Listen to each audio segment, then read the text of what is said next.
자, 오늘은 우리 한국 현대사 인물탐구 스터디 총 17번째 시간입니다. 그래서 오늘 다룰 주제는 우리 박근혜 사서전, 절망은 나를 단련시키고 희망은 나를 움직인다라고 하는 책입니다.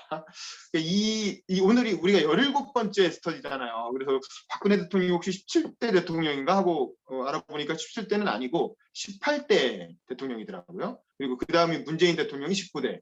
지금 우리가 뽑고 있는 대통령이 20대 대통령이 되는 거죠. 조금 조절을 했으면은 딱 맞춰서 18대 때 박근혜 대통령을 하는 것도, 그리고 19대 때 19차 때 문재인 대통령을 하는 것도 의미가 있었을 것 같은데, 아쉽게도 조금 빗나갔습니다. 어쨌든 이 박근혜 대통령이 뭐 수필집도 여러 번 내고, 뭐 야인 시절이나 여러 차례 책을 내긴 했는데, 그래도 이제 정치인으로서 가장 그 마지막으로 가장 최근에 냈던 자서전이 이 책이기 때문에, 이게 아마 대선 직전에 2007년 노무현 정부 끝날 때쯤에 아마 내신 것 같아요. 그래서 그 당시에 먼저 대선 출마를 했었죠. 이명박하고 경선을 붙었지 않습니까? 그래서 아마 그 경선을 앞두고 낸 책이었던 것 같아요. 경선용으로. 그 이후에 사실은 한 번 더 좀 업데이트를 해서 자서전을 한 번 더 내셨으면 좋지 않았을까 싶은데, 아마 대통령 임기 잘 마치고 내시려고 했겠지. 근데 이제 지금은 자서전을 낼 수나 있을까? 물론 모르죠. 뭐 나중에 사면복권 되고 나서 돌아와서 또 내실 수도 있겠지만, 지금 현재까지 우리가 구할 수 있는 어떤 본인의 어떤 이렇게 자술로 직접 나라는 이제 주어로 시작하는 자서전은 이 책이 마지막 자서전이라고 할 수 있다.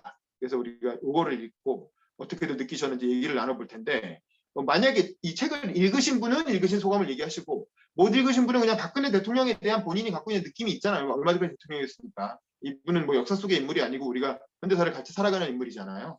그러니까 이제 그런 얘기를 좀 하면서 천천히 시작을 해보도록 하죠.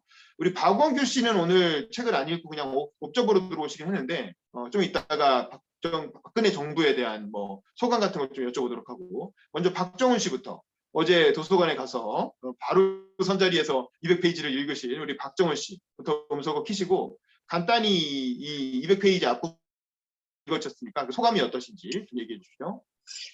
소감이요? 네. 저는 사진으로만 이제 뭐 이렇게 뭐 역사도 배우긴 했지만, 유경수 여사에 대해서 이제 초반에 많이 나오는데 참 좋은 어머니였던 것 같다. 그리고 좀 가족적인 그런 가정적인 이야기가 많이 나와서 저는 그냥 인간 박근혜로서 그냥 봤고요. 저는 어떤 시대 상황이나 국민의 선택은 옳다고 생각하거든요. 좀 그 책 중간중간에 사진들이 나오는데, 300m 앞 4.8m 높이 제한 구간이 박정희 대통령이 그 이제 장내 이제 광화문로에서 이제 차가 지나가는데, 양 옆에 이제 펜스가 돼 있고 많은 인파들이 나와서 막 그런 사진들이 있더라고요.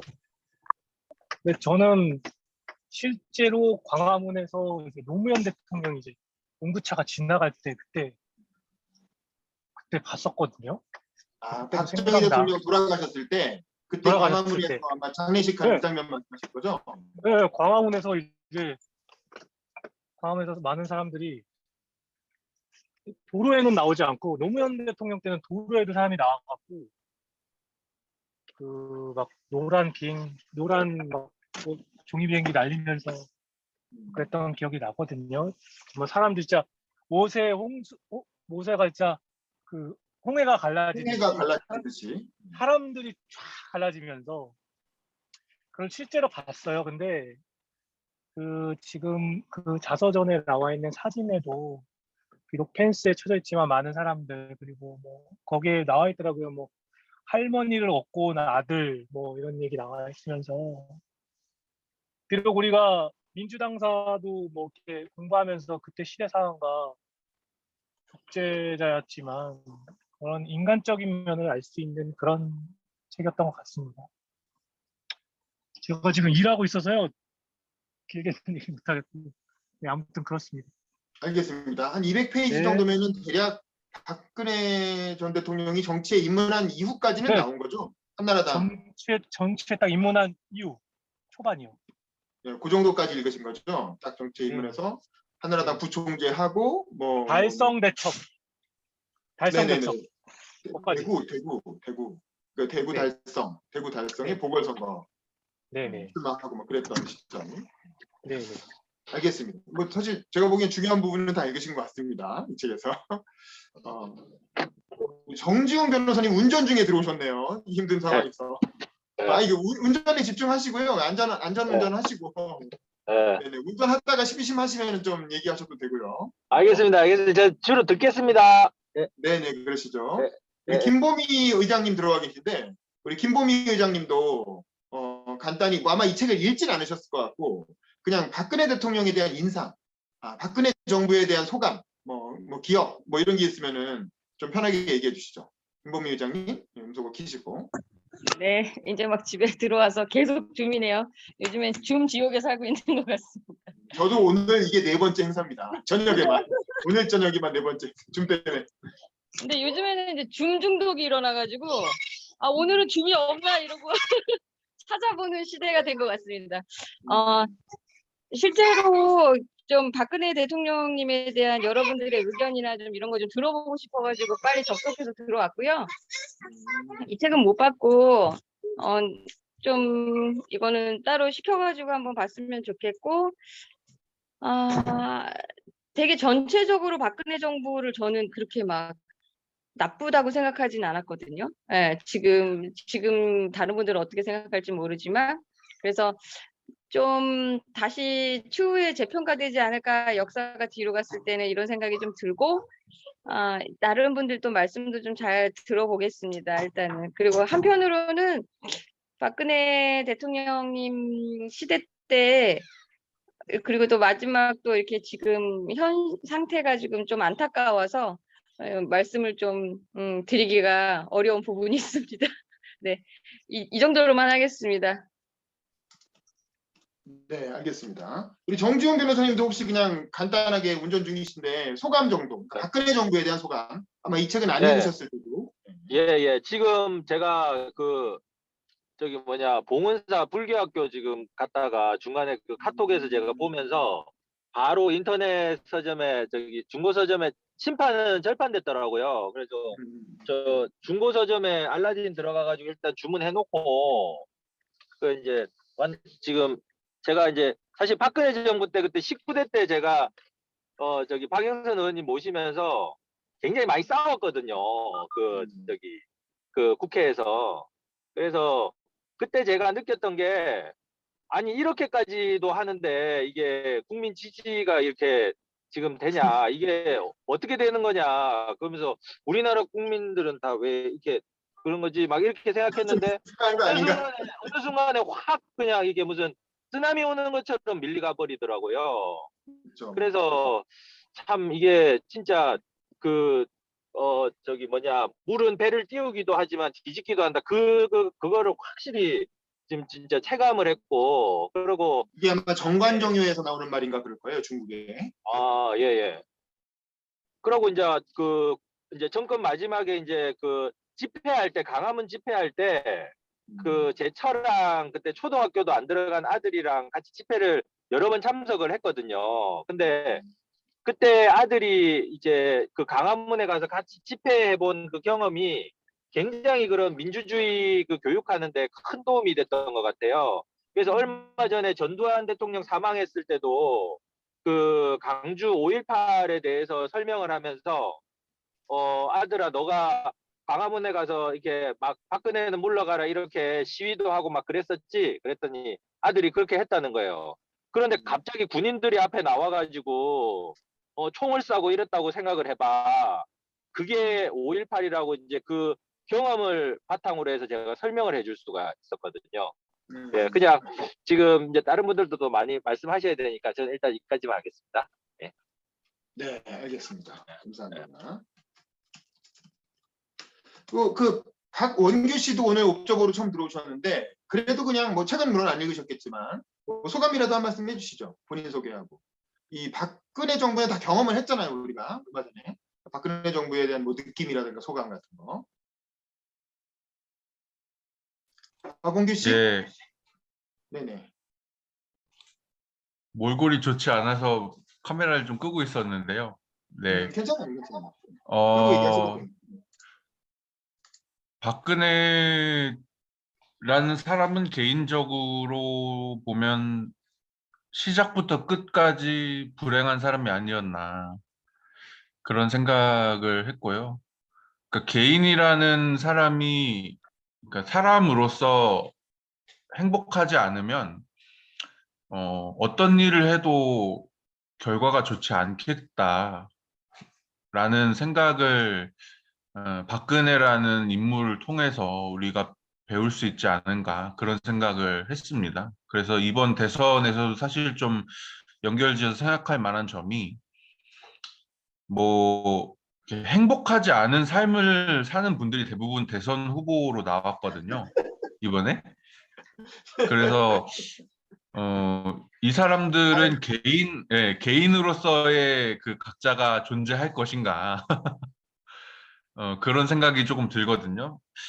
그런 어떤 뭔가 이미지나 이런 걸 떠나서 그냥 사람 개인으로서의 어떤 행복과 불행이 좀 적당 수준에 있어야 좋은 통치자나 어떤 대중의 공감을 이해하고 받아들일 수 있는 그러니까 삐딱하게 생각하지 않는 지도자가 나올 수 있지 않을까 그런 생각을 저는 이제 박근혜라는 사람을 보면서 좀 많이 하고 있습니다. 그러니까 이제 개인사가 너무 불행한 사람이 대통령이 되면 결국 뭐 정치도 잘 못하더라 뭐 이런 생각인 거죠. 그래서 뭐 수신제가 치국평천하 뭐 그 논리의 연장선에서 뭐 그런 논리까지는 아니어도 이제 좀 심리적으로 불안정하게 되면 안 좋은 판단을 할 수밖에 없다 보니까 그런 정상성에 대한 판단들인 것 같아요. 네, 여기까지 하겠습니다. 알겠습니다. 대충 어떤 의지인지는 어떤지는 알겠어요. 그러니까 저도 조금 그 말씀을 드리면 저는 일단 기본적으로 이 책이 이 절망은 나를 단련시키고 희망은 나를 움직인다라는 이 책이 일단 구하기가 되게 어려웠다는 거. 오죽하면 우리가 이렇게 제본까지 했겠습니까? 이게 일단은 그 아마 탄핵 이후에 서점에서 싹 사라진 것 같아요. 출판사도 다 그냥 소각해버린 것 같고 남은 재고를 일단은 그 교보문고에서도 살 수가 없고 뭐 알라딘에는 재고가 있는지 모르겠는데 중고 서점에도 없었고 그래서 제가 이거를 서울대 도서관하고 국회 도서관을 검색해 보니까 한 권씩 있더라고요. 그런데 국회 도서관은 종이책이 없고 종이책마저도 다 파쇄해 버렸어요. 그래서 PDF 파일만 있다는 거예요. 근데 PDF 파일로 보려면 좀 힘들잖아. 그래서 제가 이걸 서울대 도서관에 한 권 있는 거를 그 재학생 후배한테 부탁해서 빌려가지고 그걸 제가 이 국회 앞에 있는 복사집에 맡겨서 제본을 뜬 거예요. 그래갖고 당시 스터디 멤버였던 5분한테 제 것까지 포함해서 당시 주요 멤버들한테 나눠줬는데 그 중에 지금까지 남아있는 분이 저밖에 없는 겁니다. 저 말고 나머지 다른 분들은 오늘 다 못 들어오셨고 이거 제본 받은 사람이라도 왔어야지. 어쨌든 근데 이제 김보미 씨 같은 경우 혹은 이제 우리 박정훈 씨 같은 경우 지방에 있는 도서관 그런 도서관에는 또 비치가 된 경우가 있는 것 같아요. 지방 도서관들. 혹시 뭐 구해보실 분들은 그런 방식으로 구해서 보시면 될 것 같고 그만큼 아마 박근혜 대통령 탄핵되고 나서 다들 그냥 이 박근혜 다 그냥 치워버리고 싶었던 거지. 대한민국의 흑역사로 그냥 지워버리고 싶은 역사라고 생각을 한 거지. 그래서 이 책도 이렇게 뭐 팔리지가 않으니까 출판사도 그냥 다 처리해버렸겠죠. 그래서 지금 재고도 구하기가 어려운 그런 책이 됐다는 거 그거 하나 말씀드리고 이제 그럼에도 불구하고 저는 이 책을 처음 앞부분 넘겼을 때 굉장히 재밌었어요.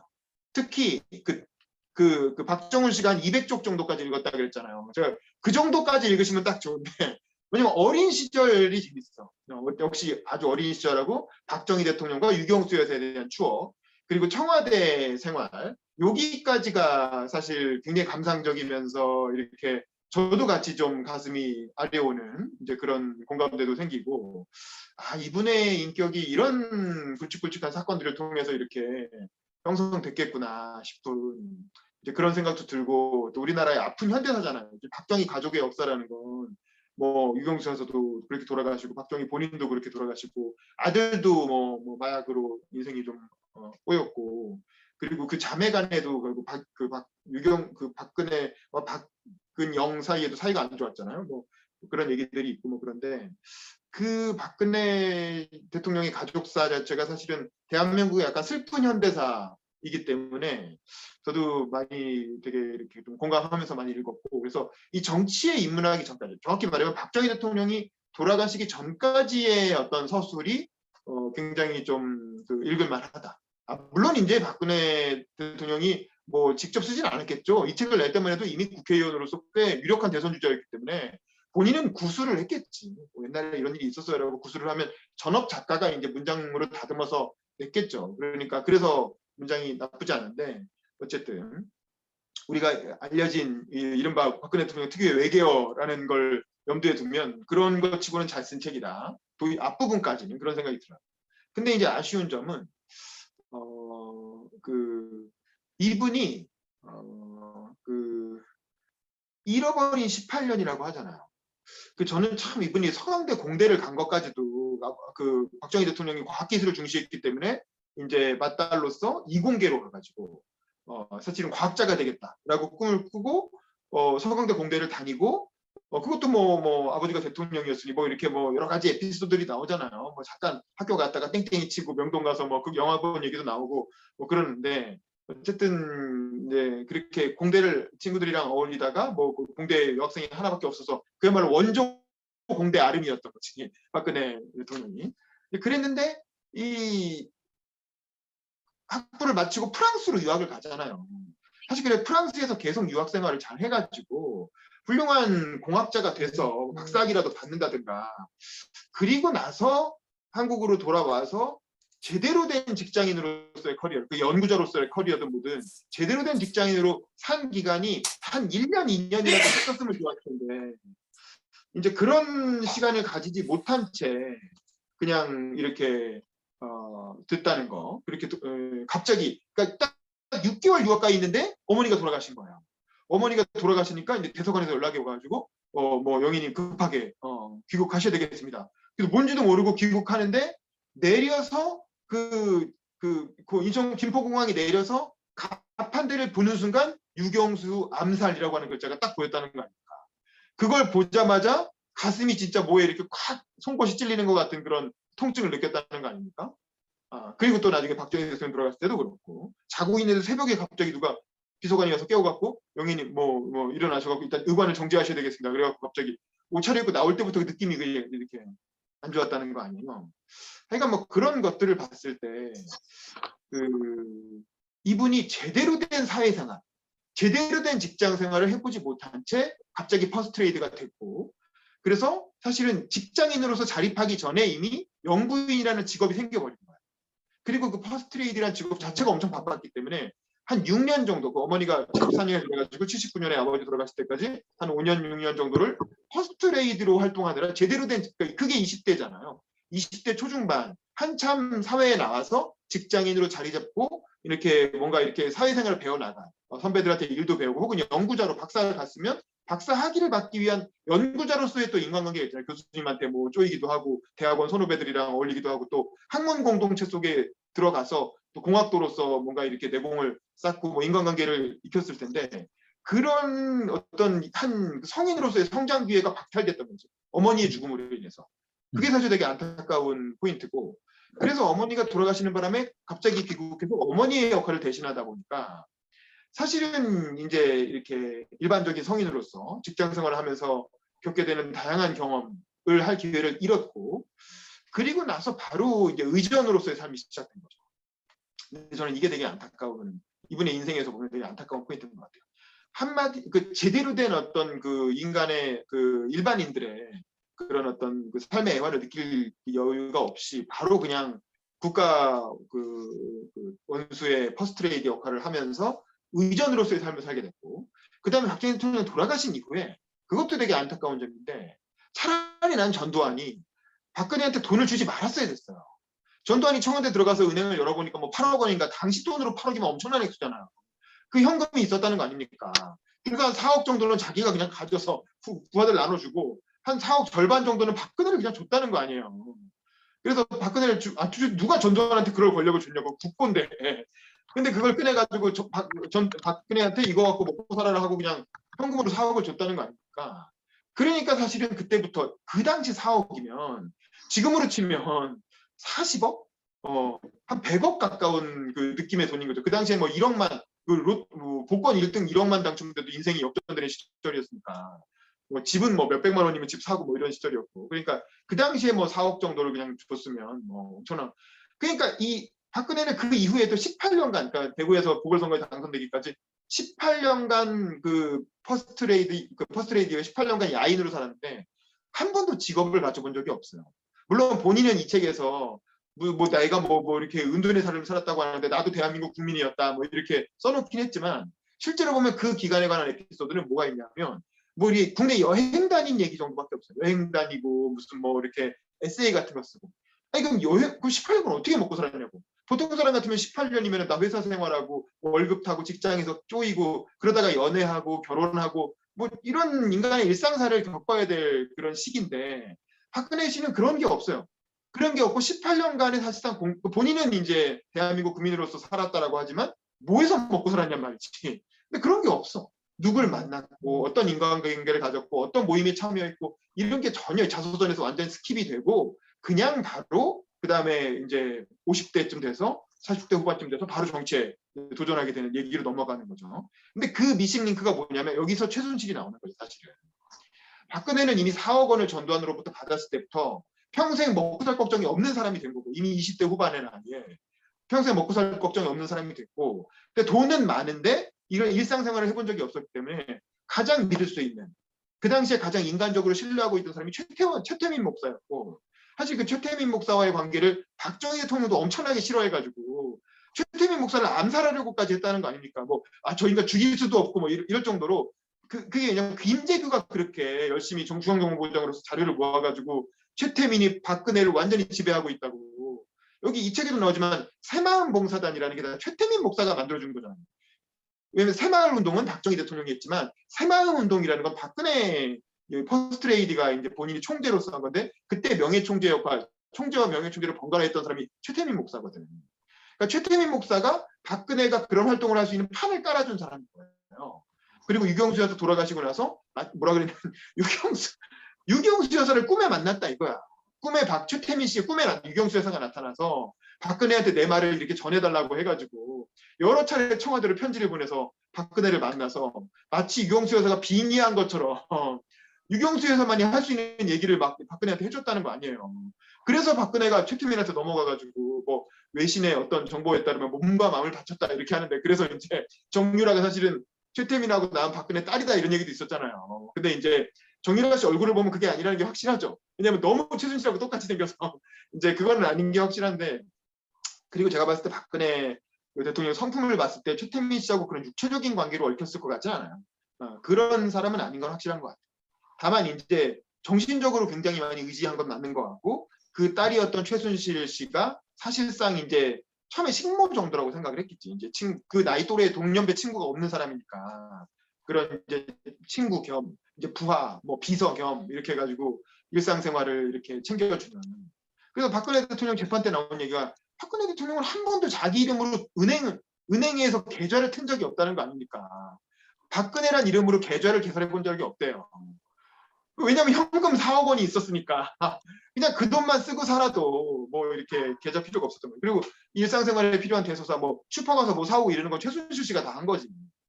최순실 씨 입장에서는 이제 본인이 그냥 이렇게 봉사한 거라고 생각할 수도 있지만 어쨌든 그랬기 때문에 약간 이렇게 일반적인 본인은 대한민국 국민으로서 평범하게 살았다고 했지만 사실 평범하지 않은 사람이었던 거고 차라리 그냥 어디라 취업이라도 하던가 아니면 그냥 멀쩡한 남자 만나서 결혼이라도 해서 애라도 키웠으면 뭐 이게 뭐 미혼 여성을 비하하거나 뭐 그런 의미는 전혀 아닙니다. 그분이 대통령이 안 됐으면 아무 문제가 안 되는 거예요. 그리고 대통령이 됐어도 국정을 마지막까지 잘 이끌었으면 전혀 문제될 게 없는데 이런 비극적인 상황이 있기 때문에 이제 그런 부분도 안타깝게 보이는 그런 상황이 돼버린 거죠. 그러니까 뭐 그래서 그런 게 저는 박근혜 대통령의 인생에서 되게 안타깝고 그 18년간의 인생을 제대로 된 직장 생활을 하지 않고 일상 생활인으로 살지 않고 그냥 그 전두환이 준 4억 원에 의지해서 또 최태민, 최순실 그 부녀에 의지해서 그렇게 어떻게 보면 여자 한량으로 사는 거죠.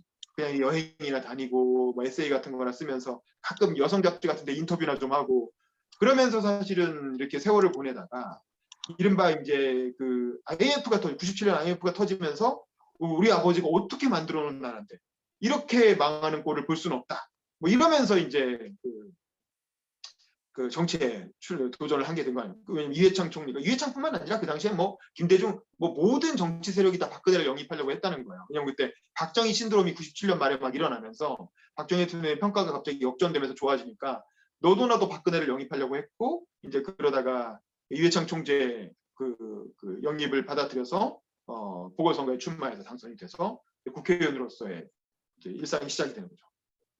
그리고 이 책의 뒷부분은 국회의원으로서 정치를 어떻게 했는가를 기록한 게 이제 이 책의 뒷부분인데 그 부분에서도 굉장히 특징적인 게 뭐냐면 차라리 이분이 일반적인 초선 의원으로 시작해서 지역구에서 진짜 어렵게 당선되고 지역구라든가 아니면 큰 자기만의 아젠다를 가지고 그걸 해결해 나가 뭐 나는 이게 좀 아쉬운 게 국회의원으로 정치인으로서 산도 차라리 대구시장이라도 한번 해봤으면 어땠을까? 아니면은 무슨 이명박 정부나 이회창 정부에서 장관이라도 한 자리 해가지고 공무원들을 직접 이끌고 뭔가 이렇게 일을 해봤으면 그러니까 행정 일을 해봤으면 그래도 좀 대통령이 됐을 때는 달랐을 것 같은데 한 번도 그런 일도 해본 적이 없어. 시장 하나도 해본 적이 없이 바로 국회의원만 하다가 왜냐면 이미 인지도가 대통령급이었기 때문에 전 국민이 다 아는 초선 의원인데 이미 전 국민이 다 아는 셀럽 중에 오더 셀럽이었잖아요. 그러니까 이미 초선 의원일 때 이미 부총리에 도전해서 선출직으로 당선이 되고 그리고 재선 의원일 때 대선 출마를 바로 한 거잖아요. 그러니까 사실 이분의 어떤 정치 인생이라는 건 그야말로 꽃가마를 타고 이렇게 흘러간 인생. 본인은 힘들었다고 하고 뭐 커터칼 테러도 당하고 뭐 시련이 있었지만 따지고 보면 되게 쉽게 정치한 거지. 일반적으로 뭐 아버지의 후광 때문에 쉽게 정치를 했고 그리고 그 정치라는 건 뭐 특징이 뭐냐면 의전으로서의 정치를 했다는 거예요. 선거도 본인은 열심히 한 건 맞지만 그게 뭐 이렇게 아주 아슬아슬한 상황에서 열심히 한 게 아니라 뭐 그냥 나오기만 하면 그냥 국민들이 다 좋아하는 그야말로 선거의 여왕으로서 이렇게 정치를 한 거고 그냥 계속 의전적인 행사만 한 거예요. 그리고 한나라당 대표 시절에도 보면은 뭐 어디 나가서 누구 만났다 어디 가서 누구 만났다 계속 그런 얘기들이 나오거든요. 다 의전으로서의 정치 이렇게 밑에서 뭐가 다 깔아놓으면 그 위에 가서 이렇게 만나가지고 덕담 나누고 마치 퍼스트레이디 할 때와 비슷한 그러니까 한 번도 실제 문제를 해결하기 위한 정치를 한 게 아니라 그냥 의전으로 떠받들어지는 정치를 한 거예요. 밑에 사람들이 다 판가라. 우리 이런 말 있잖아요. 세상에 실패하는 정상회담은 없다란 말이 있잖아요.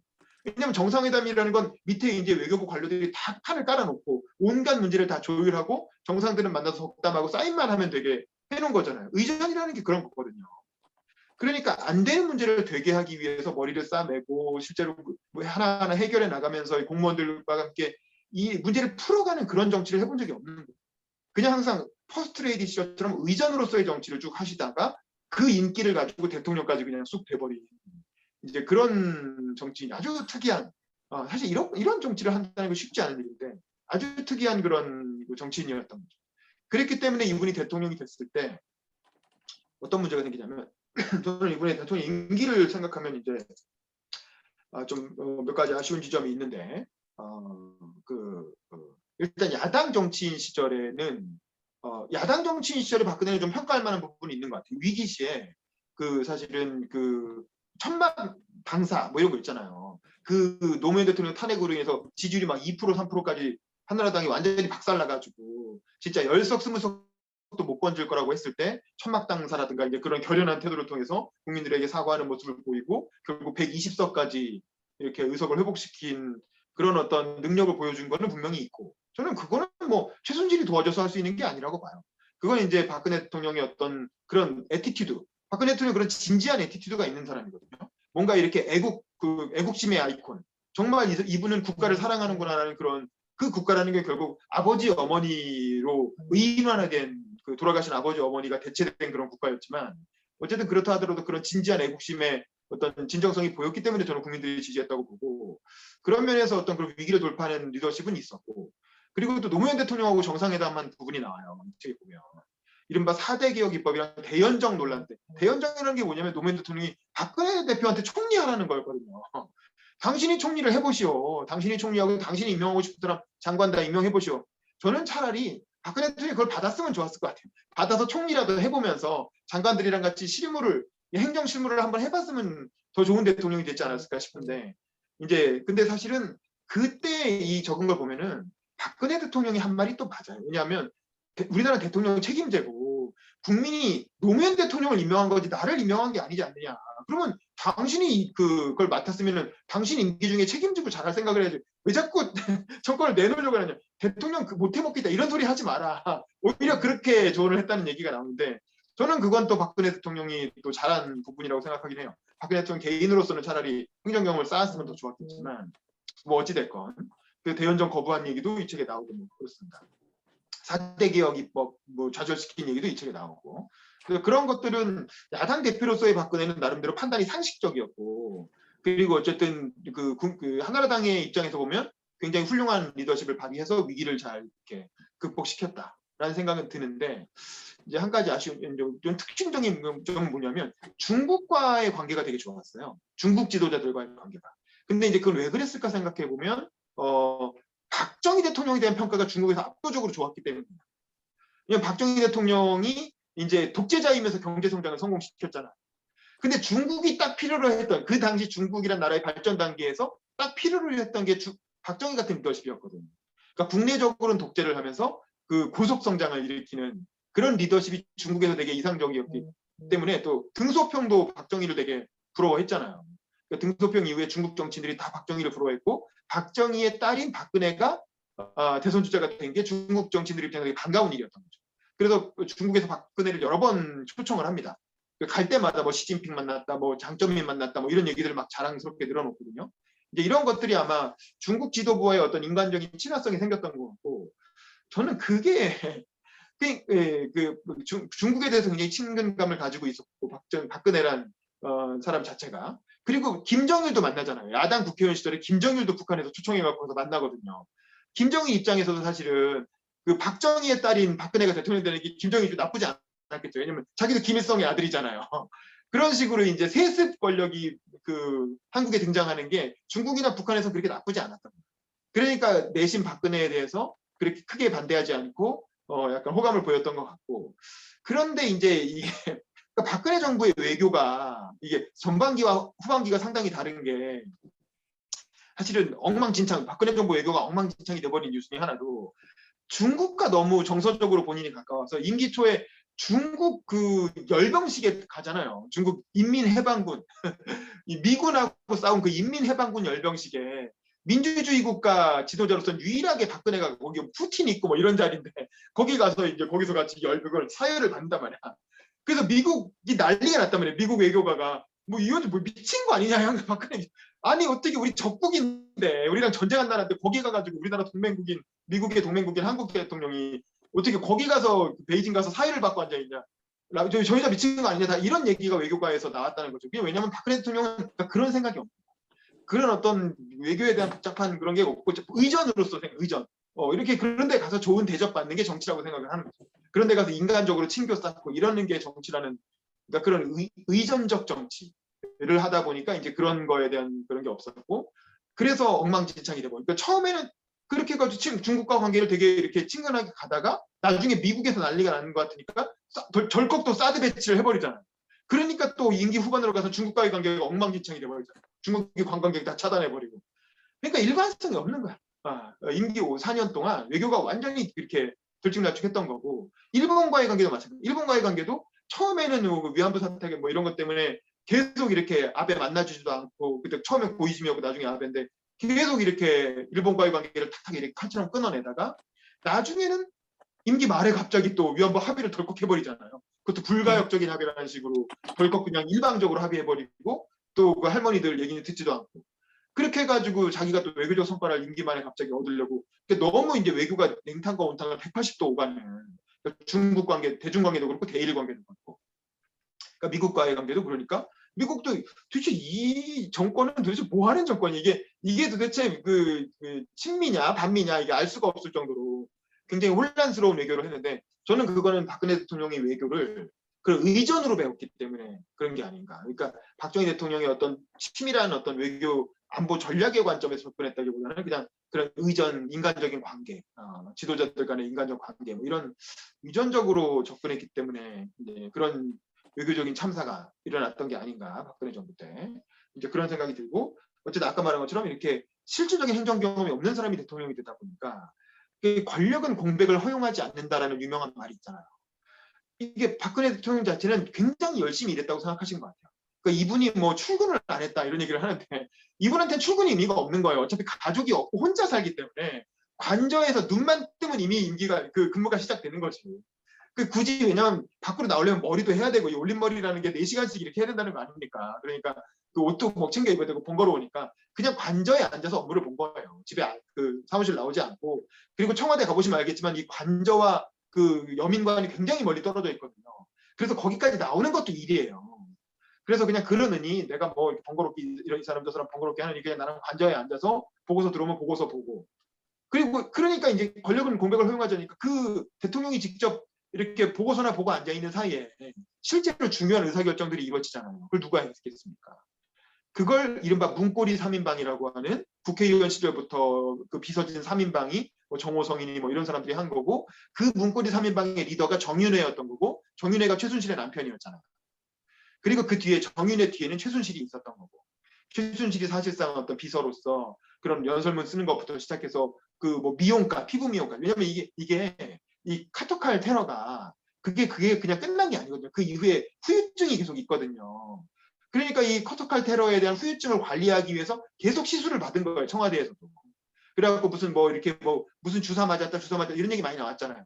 그게 미용을 위한 주사이기도 하지만 이 여자가 얼굴에 이렇게 칼 테러를 받으니까 얼마나 사실은 위험합니까? 그리고 그로 인한 그런 부인성 질환 이런 것들이 있었기 때문에 그런 거를 대놓고 얘기할 수가 없잖아요. 그러니까 그런 거 믿을 만한 사람은 최순실밖에 없었던 거지.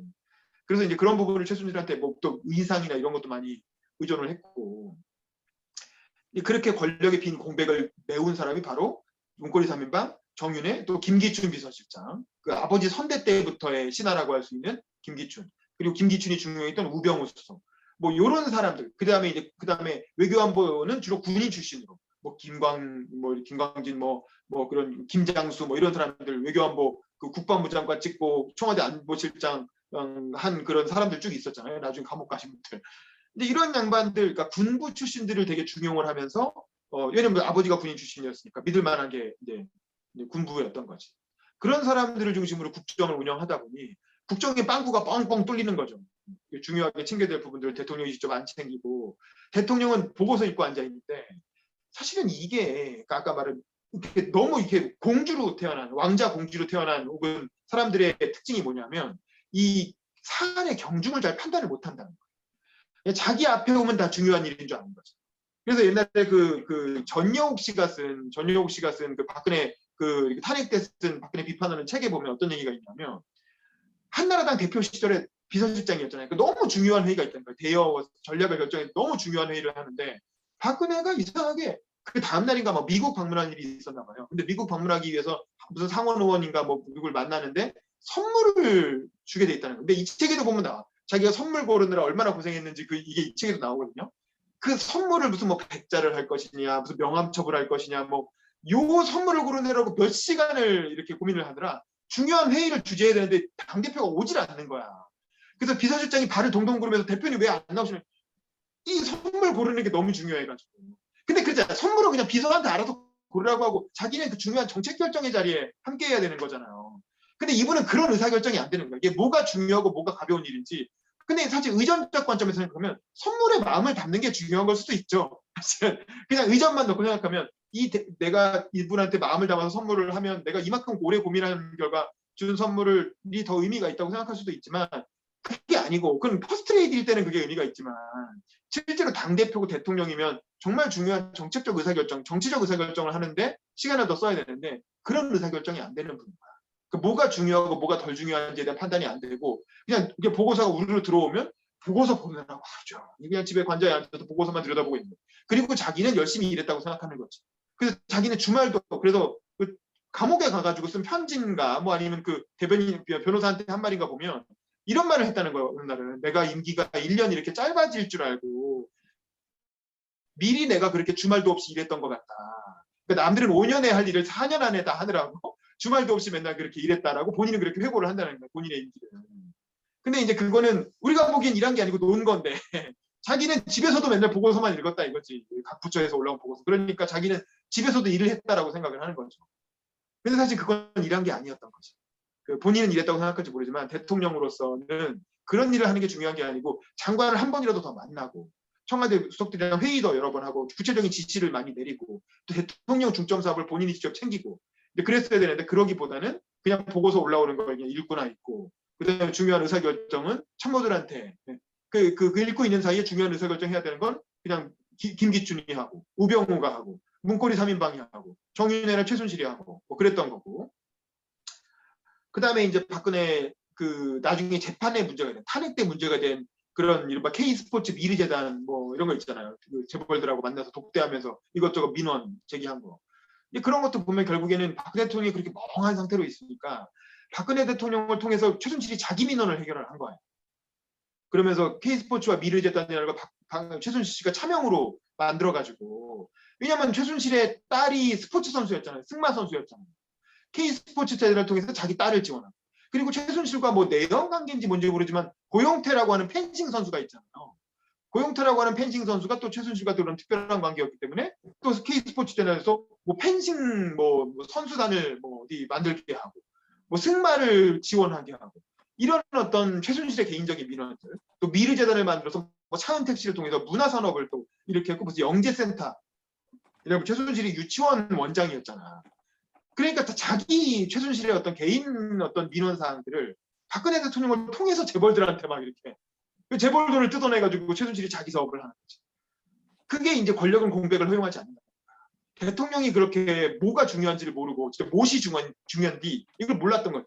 대통령이 그렇게 멍하니 있는 상황에서 그 권력의 공백을 최순실이 자기 이해관계를 갖고 밀고 들어온 거죠. 그걸 그냥 이렇게 그 재벌 총수들하고 독대하면서 민원사항이라고 이렇게 저렇게 물론 이제 그거 자체는 명분은 다 있는 거죠. 왜냐면 대통령이 스포츠 발전이나 문화 발전을 위해서 기여해야 되는 건 맞으니까 원론적으로 맞는 얘기지만 그래서 어떻게 하라는 거야? 라고 밑에 사람한테 물어보면 그게 사실은 이렇게 하라는 겁니다. 해가지고 그래서 최순실을 딸한테 뭐 정윤한테 말 사주고 삼성이 그렇게 한 거 아닙니까? 예, 그런 어떤 것이 그 박근혜 정부의 비극을 가져온 게 아닌가 싶은데 문제는 이제 저도 최순실 재판 이 책이 있거든요. 이게 이제 박근혜 대통령 재판과 탄핵은 공정했는가라는 책인데 이게 변호사 한석훈 씨라고 변호사가 쓴 책이에요. 이 책을 보면 대통령 재판이 다 끝났기 때문에 이 책을 낸 거거든요. 근데 여기 보면 결정적인 게 뭐냐면 박근혜 대통령이 과연 최순실이 이렇게 자기를 통해서 사익을 추구하고 있다는 사실을 알았느냐. 근데 그게 증명이 안 된다는 거예요. 과연 이 박근혜가 최순실이 이렇게 미르 K스포츠 재단을 차명으로 개설해서 이걸 통해서 자기 이익을 추구하고 있다는 걸 박근혜가 알았느냐. 이게 중요하잖아요. 그게 알아야 공범관계가 형성되는 거거든요. 근데 아무리 박근혜는 몰랐다고 주장하고 최순실도 박근혜한테 얘기 안 했다고 주장하는 거야. 그럼 둘의 진술은 일치하는 거거든요. 박근혜는 모르고 한 거예요. 박근혜는 이걸 모르고 했다는 게 일관된 진술이에요. 그러면 사실은 법적으로는 이건 무죄가 됩니다. 이거는 박근혜 대통령이 최순실한테 이용당한 걸 수는 있어도 박근혜도 피해자가 되니까. 이게 공동정범으로 해가지고 사실은 다 유죄를 들어서 20년형을 때리고 막 뭐 몇백억의 추징금을 때린 거 아닙니까? 근데 사실은 박근혜 개인 계좌가 없었기 때문에 박근혜한테 돈이 간 적도 없고 박근혜가 개인적으로 치부를 한 적이 없어요. 그리고 의사결정 과정에서 결정적으로 이게 최순실한테 이익이 될 거라는 걸 인식하고 했다라는 증거가 이렇게 소명이 안 돼요. 검찰이 그걸 소명해내야 되는데 그런 소명이 없고 그냥 재판부가 그냥 무조건 유죄라고 때려버린 거야. 왜냐하면 당시 여론이 그랬으니까. 유죄 안 때리면 재판부가 적폐로 몰리는 상황이었으니까 할 수 없이 그냥 재판부는 무조건 유죄로 몰아가는 재판을 했던 거죠. 그러니까 박근혜도 어느 순간부터는 이 재판 신뢰할 수 없다라고 하면서 재판을 보이콧해버렸고 그러니까 그냥 이렇게 항변도 안 하고 그냥 3심까지 끝나버린 거예요. 그러니까 뭐 그렇게 됐다. 그래서 사실 법적으로 보면 박근혜 대통령의 어떤 그 뭐 유죄를 인정하기는 사실은 좀 증명하기는 어려운데 당시 여론 재판에 의해서 사실은 20년형이 나온 게 아닌가. 뭐 일단 이 변호사의 주장은 그렇습니다. 이 변호사의 주장은. 근데 이거 엄격한 법리로 따지면 그런 것 같아요. 근데 이제 알다시피 우리는 법리로 하는 게 아니잖아요. 우리는 여론 재판을 이건 정치적인 재판이었지. 그건 아마 이명박 대통령도 비슷할 거예요. 그 문재인 정부 초기에 적폐청산 분위기 속에서 일어난 정치 재판이었지. 이건 뭐 법률적인 그런 건 아니었지 않을까. 뭐 그런 생각도 들고. 그러니까 뭐 여러모로 볼 때 참 안타깝다. 그런 생각이 들고. 다만 이제 또 다른 책들을 보면 그건 박근혜 대통령의 정치 스타일이 그러니까 민주적인 리더십은 확실히 아닌 건 맞아요. 박근혜 대통령이 정치를 하면서 가장 많이 썼던 말 중에 하나가 배신이란다. 끊임없이 배신을 당해온 그 인생이기 때문에 특히 아버지가 돌아가시고 나서 아버지의 측근이라고 했던 사람들이 다 자기를 그렇게 무시하고 특히 가장 그게 전두환 정부 6년 동안 7년 동안 한 번도 박정희 대통령 추모식을 하지 않았다는 거예요. 왜냐하면 전두환 자체가 박정희로부터 엄청난 총애를 받은 군인이었는데 그럼에도 불구하고 자기한테 4억 원 준 거 빼고는 그러니까 전두환은 박정희를 털었다고 생각을 했겠지. 그리고 자기가 정권, 자기 정통성을 만들어야 되니까 박정희로부터 박정희와의 단절을 생각을 했고 그 박정희 대통령 추모하는 박정희 폄하 운동을 벌였고 그 이렇게 박정희 대통령 추모하는 거를 굉장히 금기시했던 거예요. 그래서 이제 그 전두환 세력이 그 박정희를 그렇게 폄하하는 모습을 보면서 엄청난 배신감에 치를 떨었고 정치를 하면서도 수많은 자기를 거쳐갔던 측근들이 배신하는 모습. 근데 이제 배신이 아니라 뭐 그 전용욱이나 유승민이나 이런 사람들 얘기를 들어보면 박근혜가 말이 안 통한다 이거지.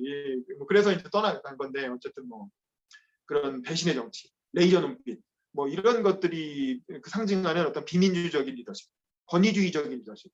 이런 면이 또 박근혜 대통령의 특징이었던 것 같고, 그 보면 말과 글을 통해서 소통하는 훈련이 안 된 그 이공계, 저희가 이공계 폄하하는 건 아닙니다. 저보다 훨씬 똑똑한 분들이라고 저도 생각을 하는데, 다만 이제 정치적 훈련은 안 되신 분이죠. 이제 그런 게 좀 아쉬웠다.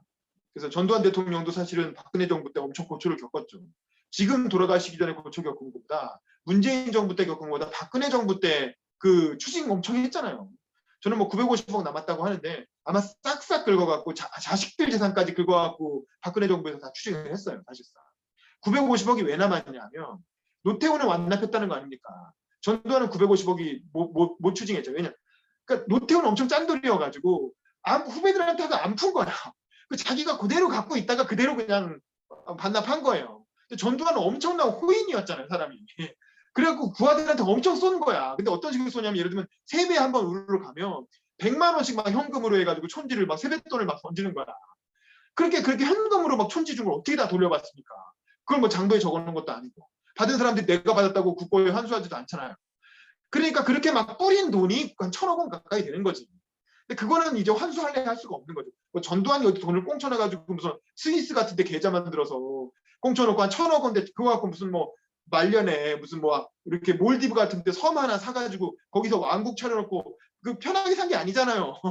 연희동 그 집으로 돌아가서 자기가 원래 살던 집으로 돌아가서 거기서 34년을 가택연금을 당하고 살다가 죽었단 말이지. 노태우도 마찬가지고. 무슨 대단한 호의호식을 하면서 살았냐 이거예요. 전두환이나 노태우가. 제가 보기엔 그분들은 6년, 5년 대통령 한 거에 대한 7년 한 거에 대한 벌을 죽기 전까지 평생을 받다가 가셨다. 결코 행복한 삶 아니었다. 누가 가서 때려 죽였으면 뭐 사람들 속은 편했겠지만 그렇지 않았다 하더라도 90까지 사는 인생 자체가 그 사람들에게 벌이었지. 그게 결코 그 사람들에게 그게 상이거나 이렇게 좋은 삶이 아니었던 거죠. 오히려 그냥 장군으로 명예롭게 은퇴했으면 훨씬 더 노후가 편했겠지. 후배들한테 존경받으면서. 근데 괜히 대통령 해가지고 사실 둘 다 인생이 엄청 불행했지 말년. 인생 한두 해도 아니고 퇴임하고서 30년을 더 살았어요. 둘 다. 그러니까 얼마나 사실 불행한 30년이었습니까? 그 삶이라는 게. 그래서 저는 그분들이 살아생전에 충분히 다 벌을 받았다고 생각해요. 그래서 뭐 그렇게 간 거에 대해서 특별히 그렇게 아쉬워할 것도 없고 그냥 그 자기가 저지른 업보만큼 살다가 가셨다. 자식들한테도 뭐 그렇게 피해를 많이 줬고 뭐 그런 생각이 듭니다. 그래서 하여간 그 박근혜 대통령 자서전에 대한 제 소감을 이 정도로 일단 하고 그 사이에 또 늦게 들어오신 분들이 있어서 늦게 들어오신 분들 자기소개하고 또 소감도 좀 들어보겠습니다. 먼저 최시훈 국장님. 최시훈 국장님도 본인 소개 좀 해주시고. 네, 예, 안녕하세요. 미래당 정책국장 최시은입니다. 저는 박근혜 자서전 거의 다 읽었는데 회의가 길어져가지고 좀 늦게 들었고요. 예, 그래도 윤봉기 기자님 얘기 들어가지고 좋았고, 저는 그냥 박근혜 대통령 그걸 읽으면서 어떤 산업화 세대 아이돌의 삶이라고 해야 되나? 그런 걸 읽으면서 조금 산업화 세대에 대한 이해를 좀 했던 것 같고, 또 나름 또 그 윤봉규 기자님 말씀하신 것처럼 야당 대표 시절에 뭐 이렇게 정당 민주주의라든가 이런 것들 기여한 것들에 대해서 좀 다시 보게 됐습니다. 예, 그런 게 좋았고요. 그리고 뭐 그분의 뭐 개인사나 이런 거는 좀 뭐 차차하고, 아무래도 대통령 되신 것 자체가 그 박정희 대통령의 공덕이라고 해야 되나요? 그거에 사실 많이 기댄 분이어가지고 다른 부분은 사실 이렇게 눈여겨볼 만한 부분은 좀 없었던 것 같습니다. 예, 이상입니다. 우리 박한창 씨도 들어오셨는데 음소거 잠깐 키시고 자기소개하고 간단한 소감. 뭐 책은 안 읽었으면 안 읽은 대로. 네, 저는 그 더불어민주당에서 청년 활동하고 있는 박한창이라고 합니다. 그 책은 못 읽었고요. 그 윤범기 기자님 설명해 주신 내용 들으면서 그 사람 박근혜에 대해서 이해를 하는 게 좀 더 폭이 넓어진 것 같아서 굉장히 재밌게 잘 들었고요. 개인적으로는 그 우리나라 정치, 특히 정치 중에서도 대권을 둘러싼 그 정치가 참 비극이라는 생각을 많이 할 때가 있게 되는 것 같아요. 그 탄핵까지는 정당했다고 생각을 하는데 탄핵 이후에 그분을 감옥으로 보내는 것이 과연 정당했을까? 그리고 이로 인해서 또 이제 이 뒤에 이어질 일들이 무엇일까 이런 걸 생각하면 마음이 되게 답답해지더라고요. 그래서 언젠가는 좀 이런 방식의 정치 말고 좀 더 생산적인 정치가 좀 우리나라에서 이루어졌으면 좋겠다는 생각을 합니다. 예, 이상입니다. 네, 반갑습니다. 네, 김소율 씨 들어와 계신데요. 오늘 처음 뵙는데 간단히 자기소개하고 뭐 들으신 소감이라도 얘기해 주시죠. 네, 안녕하세요. 저는 김소율이라고 하고요. 박한창 청년위원장 친구고요. 제가 윤범기 기자님 계속 이제 인스타그램으로 활동하시는 거 호기심 있게 보다가 이제 독서 모임 참여를 어떻게 하는지, 다른 분들 어떻게 말씀하시는지 궁금해가지고 오늘 이제 한번 약간 체험해보는 마음으로 들어오게 됐습니다. 저는 이 박근혜 대통령 자서전이 출간되었을 때 읽었었어요. 그래가지고 지금은 너무 오래돼서 기억이 흐려지기는 했는데, 그때는 그때는 왜 이렇게 읽었어요? 왜 읽었어요? 그때 그 지역에서 박근혜 대통령 지지하시는 분들이 그 책을 되게 많이 뿌렸었어요. 출판 기념회도 되게 많이 했었고, 그래서 어머니가 어디서 그걸 주워오셔가지고 아니 그때는 여성 정치인으로서 이미지가 좋았어요. 예, 저희 어머니도 이제 여성이고 이러니까 그때 당시에는 약간 여성 지도자에 대한 약간 갈망이 여성들 사이에서 있었잖아요. 중년 여성들 그렇죠. 사이에. 그래서 저에게도 읽어보라며. 그래서 그때 느낌은 기억나요? 느낌적인 느낌. 뭐 내용은 생각 안 나더라고요. 느낌. 그때 느낌은 이거는 박근혜가 정말로 썼다라고 생각은 안 들었어요. 제가 왜 그랬는지 모르겠어요. 괜찮아. 책제차만 보면 문장은 나쁘지 않죠. 네, 그래서 이건 박근혜가 썼을 리 없다라는 생각을 첫 번째로 했고, 두 번째는 우리가 듣고 싶어하는 진실에 가까운 이야기는 없고 그냥 본인이 홍보하고 싶은 본인 이미지에 대한 얘기를 하고 있구나. 그래서 되게 재미없다. 그리고 이제 그 책을 빨리 팔아버렸던 기억이 납니다. 본인이 제대로 보셨습니다. 네, 오늘 윤범기 기자님 쭉 말씀하시는 거 들으면서 그 지나온 박근혜의 정치 역정이 저도 이제 파노라마처럼 정리되는 그런 기회가 돼서 좋았던 것 같고, 제가 몰랐던 부분들도 알게 돼서 너무 좋았습니다. 네, 감사합니다. 자, 다음은 우리 최홍님 씨 혹시 지금은 얘기 가능하신가? 아직도 듣기만 하셔야 되나? 자, 어려우시면 김보람 씨. 김보람 대표님도 가능하시면 음소거 키시고 본인 소개하고 소감 좀 얘기해 주시죠. 네, 안녕하세요. 안녕하세요. 반갑습니다. 김보람이라고 합니다. 네, 뭐 자세히는 잘 못 읽고 그냥 대충 읽었는데요.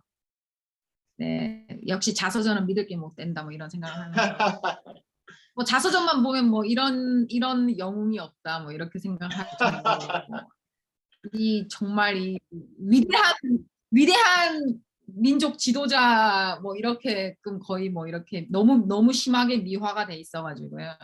뭐 이런 식으로만 했다면 얼마나 메르켈 못지않은 한국의 메르켈이지 이거만 보면. 네, 뭐 그렇게 생각을 했었고, 너무 그냥 좀, 아니 물론 제가 뭐 저도 뭐 이렇게 뭐 저는 박근혜 전 대통령 뭐 사면되어야 된다고 생각하고 뭐 탄핵된 거는 이제 저도 이제 탄핵을 엄청나게 바랬었던 뭐 박근혜 퇴진을 이렇게 외쳤던 사람으로서 이렇게 하지만 사면은 돼야 된다고 생각하지만 아무튼 이 책은 네 사실 잘 좀 네 뭐 모르겠습니다. 그냥 네 저도 이거를 위해서 사긴 샀지만 저도 좀 얼른 팔아야 되겠습니다. 아이고 어쨌든 고생하셨습니다. 다행입니다. 네. 최용님 씨 여전히 말씀은 곤란하신가? 얘기하기 힘드세요? 최용님? 그리고 장성우 대표님 들어오셨는데 아까 뭐 자기소개는 어려울 것 같다고 말씀하셨고요. 최용님 씨도 오늘은 뭐 얘기하기 힘드신 것 같습니다.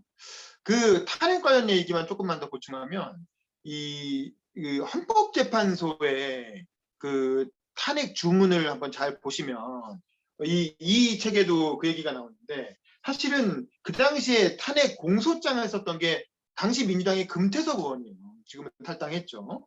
근데 이제 금태섭 의원을 비롯해서 민주당에서 썼던 그 탄핵 공소장에는 예를 들면 세월호 사고로 인한 국민들의 생명권 뭐 침해 뭐 이런 것들이 쫙 그리고 뭐 국고 손실 뭐 국정의 무능 뭐 이런 것들이 뭐 다 써 있어요. 근데 사실은 그거는 거의 다 기각됐어요.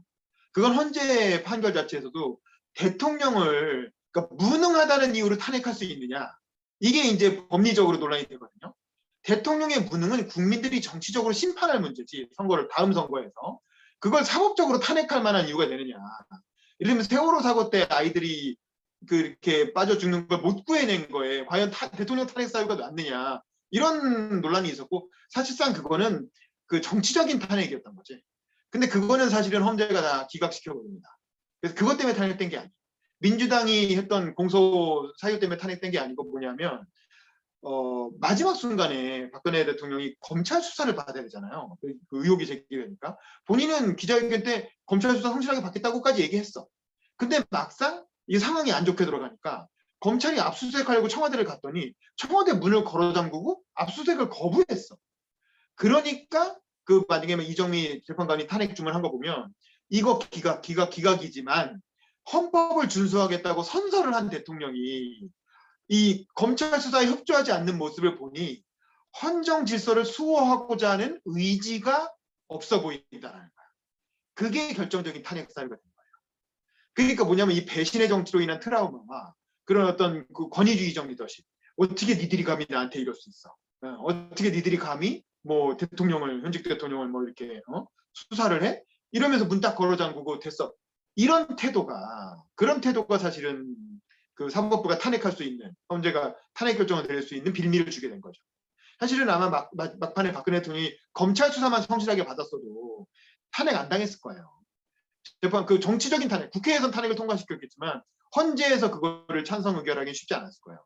근데 이제 마지막 순간에 그 재판 절차에 그 조사 절차에 응하지 않고 버티는 모습이 이 왜냐면 헌법을 수호하겠다고 선서를 하고 대통령이 됐는데 헌정 질서를 수호하는 모습을 보이지 않으니까 탄핵할 수 있는 빌미가 되는 거지.